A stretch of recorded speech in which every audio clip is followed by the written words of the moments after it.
up to life in prison if found guilty of intentional homicide. Nancy Chen has the latest from the courthouse. In an unusual process, Kyle Rittenhouse himself randomly selected the jury of 7 women and 5 men, all white except for one person, who will now decide whether the 18-year-old could spend the rest of his life in prison. Folks, you can retire to consider your verdicts. Rittenhouse is facing 5 felony charges for killing 2 men and seriously wounding another. No justice! No peace! Outside the courthouse, tensions are starting to grow as protesters and supporters wait for the jury's verdict. 500 National Guard troops are standing by outside Kenosha in case there's unrest. Over 8 days of testimony, prosecutors try to portray Rittenhouse as an instigator with an AR-15 style weapon who was looking for trouble. His defense argued Rittenhouse went to provide medical help in the town where his father lived and ultimately had to defend himself. The prosecution in its closing argument was very strong on the issue of provocation, because if Kyle Rittenhouse is the initial aggressor, he loses the privilege of self-defense. Tonight, more than 8 hours after deliberations began, the judge sent the jury home until tomorrow. The governor of Wisconsin is calling for peace in Kenosha and throughout the state, regardless of the outcome. Elaine? Nancy Chen, thank you. For more, let's bring in Jessica Levinson. She is a CBS News legal contributor and professor at Loyola Law School. Jessica, welcome. So as we heard, Kyle Rittenhouse randomly selected the members of the jury. Why was he given this ability? Just how unusual is this? It's unusual. The judge decided in this case that it wouldn't be the clerk as it typically is, or in some other jurisdictions, it can even be one of the attorneys.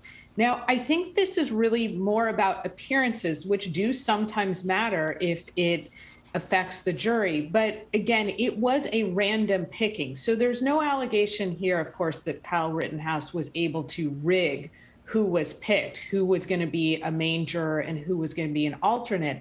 I think it really brings up questions of whether or not the jury would then feel some sort of strange connection to him because he's the one who pulled the name and he's the one who chose them to actually sit on the jury, or whether or not it would indicate that the judge has some sort of bias in favor of Kyle Rittenhouse.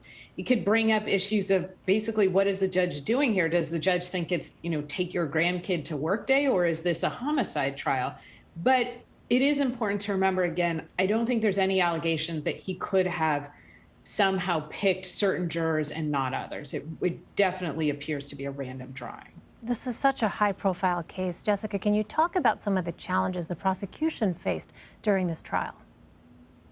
It's interesting because I think that the prosecution and the defense in some ways faced similar challenges. I mean, for the prosecution, I think the main challenge was saying, when we look at all the video evidence, it's interesting because I think the video evidence was really helpful and really harmful for both sides at the same time because there was just so much video evidence.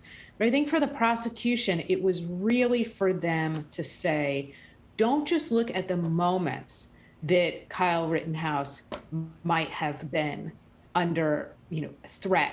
Look at this as a much larger picture. Look at the fact that this is somebody who does not live here, who should not have lawfully, allegedly, had that gun, who traveled across state lines, who came to this place and said that he was trying to defend property, but the property owners themselves said, we weren't really that worried about it. So their challenge, I think, was to say there were so many decisions along the way that Kyle Rittenhouse shouldn't have made and did make or failed to make. And that's what led to this. And again, it's key for them to try and show him as the initial aggressor, that he put himself in this situation, he set the wheels in motion, and therefore he cannot claim that his actions were reasonable. He cannot claim that they were self-defense.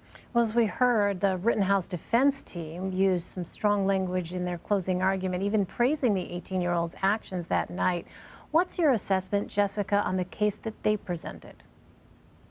So I think they tried very hard to present a case of a young man who was just trying to go protect people and property and say that when he was there, he found himself in a situation where, and they kept framing this very smartly under the self-defense law in Wisconsin, saying he found himself in a situation where he had no choice. He wanted to be the savior, and then he became the person who was the victim. He was the one under attack. And the defense, well, the prosecution is going to try and say, look at this big time frame. The defense is going to try and really say, look at this moment. Kyle Rittenhouse is under physical and verbal threat. He was, for instance, attacked by a skateboard. Somebody threw a paper bag at him. He was being chased.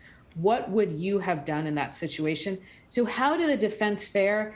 I mean, I hate to kind of not answer the question, but we'll know when the jury comes back if they identify with Kyle Rittenhouse, if they think that his actions under the circumstances were reasonable. And Jessica, now that the case is in the jury's hands, can you talk a little bit more about that process of deliberation?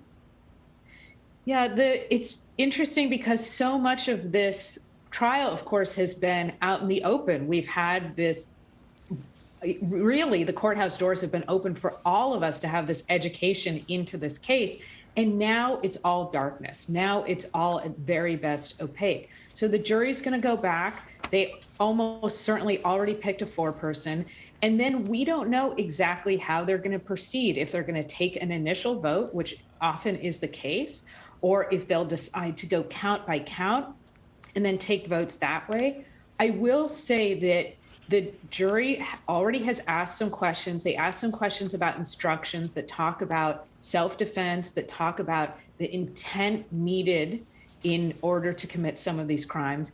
Hard to read too much into their questions, but one thing really to look for, as we're basically in this blackout period where there's nothing to look for other than what is the jury asking about, there are 5 charges here, 5 counts, but there are lesser included offenses. So we could absolutely see a mixed verdict.